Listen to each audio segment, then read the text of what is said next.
Hey guys, it's Julia with the Song and the Story. So today I wanted to talk more about some names of God that come up in my song, There Will Be You. And in the bridge of the song is really where we focus on the names of God. And I just kind of wanted to share some context. And this has been really good having y'all to kind of share this with because it's caused me to go in and kind of do some more research on things that I really didn't know a whole lot about.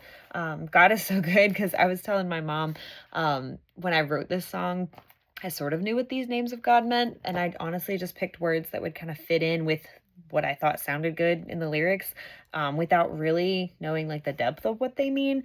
So it's just so cool how, as I've learned more about it, like it brings even more meaning and more layers to the lyrics that, I thought I wrote, but I think God was definitely behind them.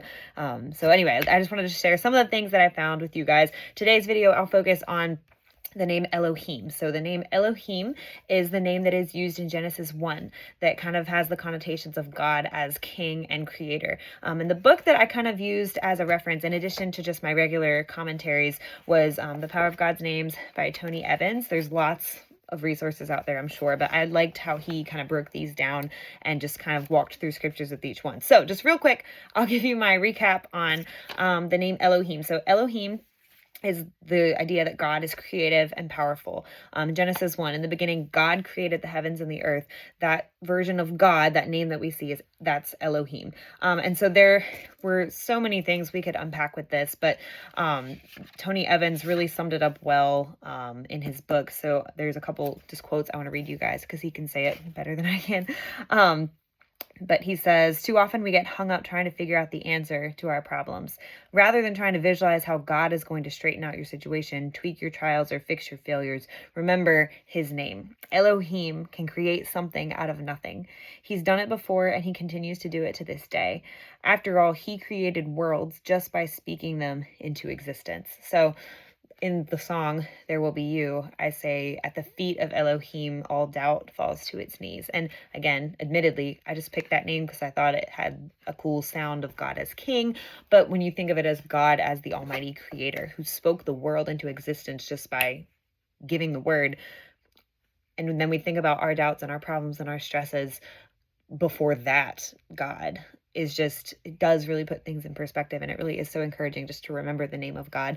And then he says again on the next page in this book, after he's described not only our world that God created, but just the many galaxies and stars and just things that science has uncovered in recent decades with greater technology, we're discovering more about just the expanse that is out there that we know nothing about, that again, God just spoke into existence like that. And the author says, all God Elohim did was say something. He merely spoke the word and worlds were formed. I'm glad he didn't shout. So before God shows us his gentleness, his fatherhood, or his grace, God introduces himself to us as Elohim, the great and powerful. He wants to establish right from the start that he is the all-knowing, all-powerful, ever-present one.